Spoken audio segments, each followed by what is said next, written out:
বাংলাদেশে আর্মি নামাও। ইন্দিরা গান্ধী 1971 করে দেখিয়েছিল। মোদি কেন পাচ্ছে না? কেন? জামাতের সঙ্গে মোদির কিসের পিরিত? জামাতের সঙ্গে বিজেপির কিসের পিরিত? ইউনূসের সঙ্গে বিজেপির কিসের পিরিত জানতে চাই। মোদি বাবু, ইউনূসের সঙ্গে কিসের পিরিত? জামাতে ইসলামীর সঙ্গে বিজেপির কিসের পিরিত? কেন ঠান্ডা করছে না? বাংলাদেশ পুচকে রাষ্ট্র, দাবড়ি দিলে পেচ্ছাপ করে ফেলবে। কেন ব্যবস্থা নিচ্ছে না? ব্যবসা হবে না, মারোয়াড়িদের ব্যবসা হবে না। বাঙালি মার খাবে, হিন্দু বাঙালি মার খাবে। ওখানে মাল চলাচল করবে।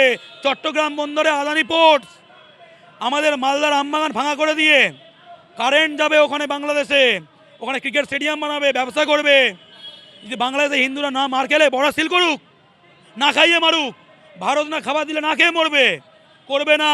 ইউনুসের সঙ্গে হাত মেলাবে, গুজরাটিরা টেন্ডার পাবে। এটাই হচ্ছে কথা। হিন্দু বাঙালি মার খাবে, এখানে রাজনীতি করবে, আর ওখানে গুজরাটিরা ব্যবসা করবে। এটা আমরা বন্ধ করতে চাই। বাংলাদেশে মার খাচ্ছে ধর্মীয় সাম্প্রদায়িক বাঙালি এবং সংখ্যালঘু বাঙালিরা। মাজারের ওপর আক্রমণ হচ্ছে, রবীন্দ্রনাথের ওপর, ছায়ানটের ওপর আক্রমণ হচ্ছে।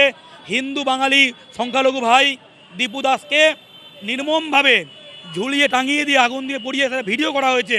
আমরা ক্ষুব্ধ, আমরা লজ্জিত। এইবারে 2017-তে রাজস্থানে বাংলার আফরাজুল খানকে শম্ভুনাথ রেগাররা জ্বলন্ত পুড়িয়ে দিয়ে, জ্যান্ত পুড়িয়ে দিয়ে ভিডিও করেছিল।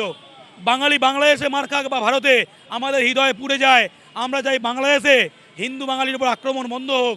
আমরা মুর্শিদাবাদ দাঙ্গা হলেও নেমে বলি, দাঙ্গাবাজদের ডান্ডা দাও, দাঙ্গাবাজদের দেখলে গুলি করো। আমরা বাংলাদেশে হিন্দু বাঙালি মার খেলেও রাস্তায় নামি। আমরা হিন্দু হিন্দু ভাই ভাই করে, ওপারে হিন্দু মার খাবে, এপারে এই তো মার খেয়েছে, রাজনীতি হবে। আমরা এই দলে নেই। আমরা হিন্দু বাঙালির মার খাওয়া বন্ধ চাই। বাংলাদেশ পররাষ্ট্র, তাই বাংলাদেশকে ঠান্ডা করতে পারে ভারত সরকার। এখানকার কোনো জেলা শাসক বা মুখ্যমন্ত্রী বা বাংলা পক্ষ নয়। বাংলাদেশকে ঠান্ডা করতে পারে রাজনাথ সিং, মোদি, অমিত শাহরা। আর্মি নামাক, জামাতে ইসলামীর আস্তানা জ্বালিয়ে দিক, পুড়িয়ে দিক। কোথাও কি এইবারে যেভাবে বাঙালিদের অত্যাচার করা হচ্ছে বিভিন্ন অবাঙালি স্টেটে, তার প্রভাব কি বাংলাদেশে পড়তে পারে? কার প্রভাব জানি না। বাংলাদেশে পূর্ব পাকিস্তান থেকে 47-এর পর থেকে বাঙালি আক্রান্ত হচ্ছে, হিন্দু বাঙালি আক্রান্ত হচ্ছে। সোজা কথা সোজাভাবে বলা দরকার। ওটা যেমন খারাপ, প্রতিবাদ করতে হবে। আমরা যখন ভারতে বাঙালি মার খায় তখনও প্রতিবাদ করি। এটার সঙ্গে ওটা গুলিয়ে দিলে চলবে না। বাংলাদেশে হিন্দু বাঙালি মার খাওয়ার ধারা 70-80 বছরের, সেটা বন্ধ করতে হবে। কেন্দ্র সরকার সমস্ত নেতা মন্ত্রী যারা দেখছি শুধুমাত্র ফেসবুক, এই টুইটার, এই সমস্ত জায়গায় প্রতিবাদ করছে, কিন্তু যেখানে করা উচিত, যেখানে একটা পররাষ্ট্র নীতি নেওয়া উচিত, যেখানে বাঙালিদের উপর অত্যাচার হচ্ছে, সেই বিষয়ে কোনো পদক্ষেপ নেবে না। লিখে দাও, নেবে না। গুজরাটি আম্বানি আবানিদের ব্যবসা হবে না, মারোয়াড়িদের ব্যবসা হবে না। বাঙালি মার খাবে, হিন্দু বাঙালি মার খাবে। ওখানে মাল চলাচল করবে। চট্টগ্রাম বন্দরে আদানি পোর্টস, আমাদের মালদার আমবাগান ভাঙা করে দিয়ে কারেন্ট যাবে ওখানে বাংলাদেশে। ওখানে ক্রিকেট স্টেডিয়াম বানাবে, ব্যবসা করবে। যদি বাংলাদেশে হিন্দুরা না মার খেলে বড় সিল করুক, না খাইয়ে মারুক। ভারত না খাবার দিলে না খেয়ে মরবে, করবে না। ইউনুসের সঙ্গে হাত মেলাবে, গুজরাটিরা টেন্ডার পাবে। এটাই হচ্ছে কথা। হিন্দু বাঙালি মার খাবে, এখানে রাজনীতি করবে, আর ওখানে গুজরাটিরা ব্যবসা করবে। এটা আমরা বন্ধ করতে চাই। বাংলা পক্ষ কি দাবি করছে ভারত সরকারের কাছে?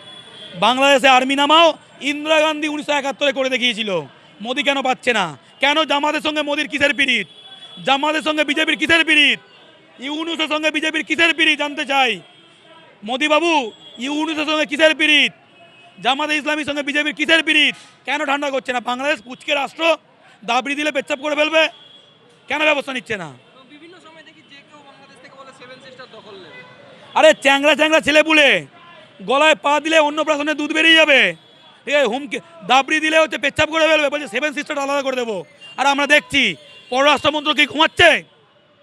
পররাষ্ট্রমন্ত্রী ঘুমাচ্ছে? কখন ব্যবস্থা করবে? আমরা অ্যাকশন চাই। ওই মুখে এখানে ধান্দাবাজি না, অ্যাকশন চাই। Eastern India's #1 boarding school, Himalayan International Residential School, Siliguri.